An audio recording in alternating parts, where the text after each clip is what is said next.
Hello my dear students. তো তোমরা অনেকে আমাকে একটা ভিডিও পাঠিয়েছো ফেসবুকে দেখলাম, এবং তাতে তুমি আমাকে অনেকে বলেছো যে স্যার এই কনসেপ্ট একটু বুঝতে অসুবিধা হয়েছে। যে কি কনসেপ্ট বুঝতে অসুবিধা হয়েছে সেটা আমি না এখানে দিলাম না, আমি তোমাদেরকে বুঝিয়ে দিচ্ছি ভিডিওতে, ঠিক আছে? তো আগে তোমরা ভিডিওটা একটু দেখো, ঠিক আছে?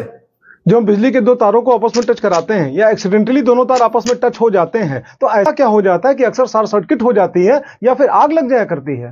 आइए आपको बताते हैं। जानते हो ऐसा क्यों हुआ?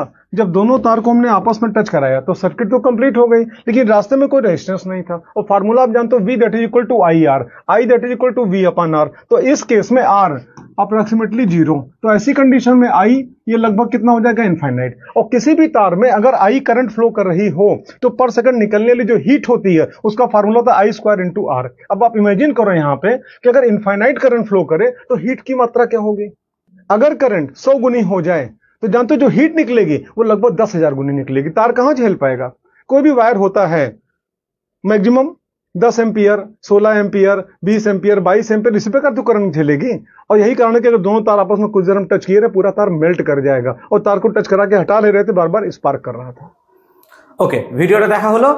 তাহলে এখন তোমাদের মধ্যে অনেকের মধ্যে কোশ্চেন আসবে, এবং আমারও স্বভাবত এই কোশ্চেনটা মাথায় এসেছিল ভিডিওটা দেখার পর, যে স্যার এখানে ডেমনস্ট্রেট যেটা করলেন তোমাদের, ঠিক আছে? কি বলছেন স্যার? যে কোনো একটা তারের মধ্যে ভি ইকুয়াল টু যদি আইআর হয়, যখন তারটাকে আমরা শর্ট করব, শর্ট মানে দুটো পাথকে আমি ছোট করে দেবো।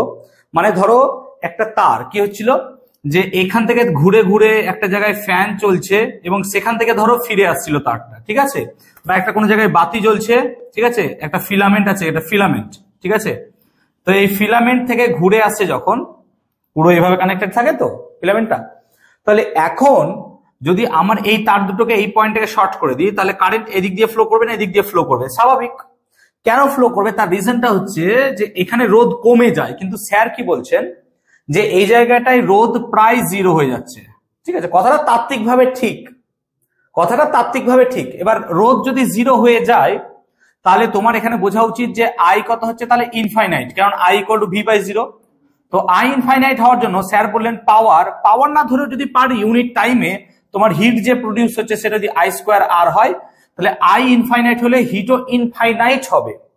তাহলে হিটও যদি ইনফাইনাইট তৈরি হয়, সেই জন্য এখানকার তার কি হয়ে যাবে? গলে যায়। হিট প্রডিউস করে এত বেশি যেটা গলে যায়। বাট কথাটাতে অনেকে এই কোশ্চেনটা তুলেছে। ইনফ্যাক্ট আমি সেই ভিডিওর লিঙ্কও তোমাদেরকে আমি ডেসক্রিপশনে দিয়ে দিচ্ছি, তোমরা চেক আউট করতে পারো সেখানে কমেন্ট সেকশনে। তো তোমাদের অনেকেই প্রশ্ন, ইনফ্যাক্ট আমারও মনের মধ্যে সেই কোশ্চেনই। তো স্যার যদি আর যদি 0 হয়ে যায়, তো এইখানেও তো আর এর মান যদি 0 বসাও, তাহলে এইচ কত হয়ে যাচ্ছে? 0। তাহলে অ্যাকচুয়ালি কোনো হিটই প্রডিউস করা উচিত নয়। লজিক তো এই জায়গাটাই না, আসল ভুল তো এই জায়গাটাই হচ্ছে আমার কনসেপ্টে, যে আমি যদি আর এর মান এখানে 0 বসিয়ে আই কে ইনফাইনাইট করি, তাহলে এখানেও তো আর এর মান 0 বসিয়ে স্যার এইচ কে ইনফাইনাইট 0 করতে পারবো। লজিক্যালি এরকম হওয়া উচিত ছিল according to this explanation. But এই এক্সপ্লেনেশনটাকে আমি যদি অন্যভাবে বোঝাই তাহলে তোমাদের আরো ভালো বুঝতে অসুবিধা হবে। আমি এখানে কোনো রকম ভাবে স্যারকে ডিমিন করছি না, বা কোনো রকম ভাবে স্যারকে কোনো রকম অসম্মান করছি না। আমি জাস্ট কথাটা তোমাদের জন্য বলছি যে এই জায়গাটায় কি কনসেপ্ট ভুল হচ্ছিল, ঠিক আছে? জাস্ট একটা এক্সাম্পল নাও, তাহলে বুঝতে পারবে, ঠিক আছে? সো আমি স্যারকে খুব রেসপেক্ট করি অবশ্যই, জাস্ট আমি তোমাদের জন্য এই এক্সাম্পলটা তুলে দিচ্ছি, ঠিক আছে? দেখো, জাস্ট ধরো তোমার কাছে একটা যে কোনো যন্ত্র আছে, ধরো সে 100 ভোল্ট পোটেনশিয়ালে কাজ করছে, 100 ভোল্ট পোটেনশিয়ালে কাজ করছে। আর ধরো যন্ত্রটার রোধ হচ্ছে কত? সে 10 ওম।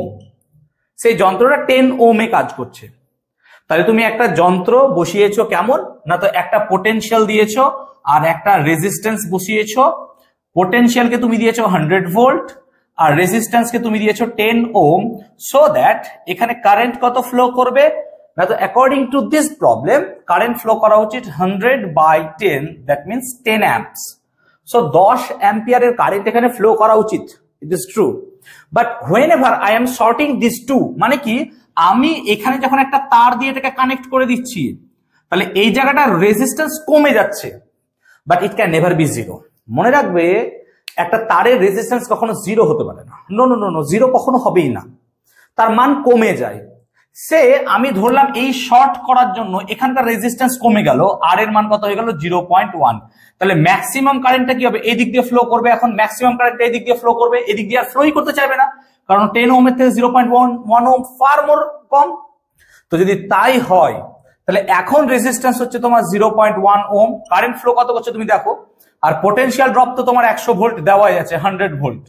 তাহলে এখন আই কত হচ্ছে তুমি লক্ষ্য করো, আই হচ্ছে 100/0.1, তাহলে কত হচ্ছে তুমি বুঝতেই পারছো 1000 অ্যাম্প।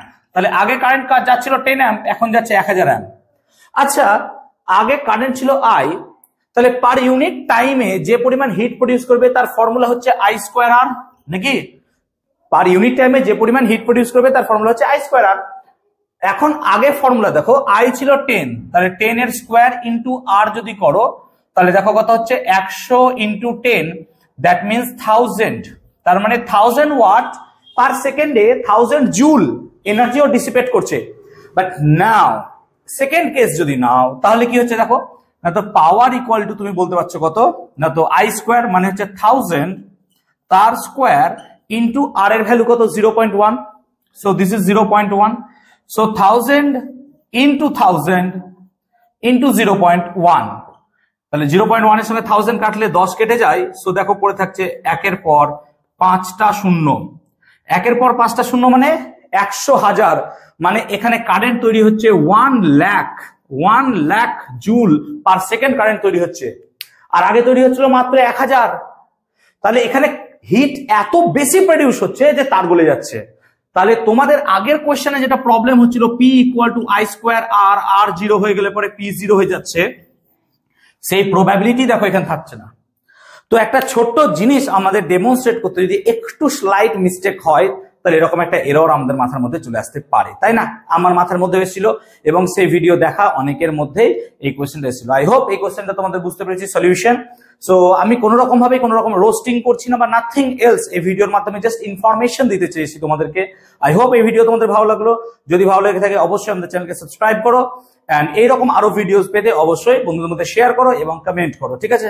আবার পরের কোনো একটা চ্যানেল দেখা হবে। সকলে ভালো থাকো, সুস্থ থাকো, টাটা।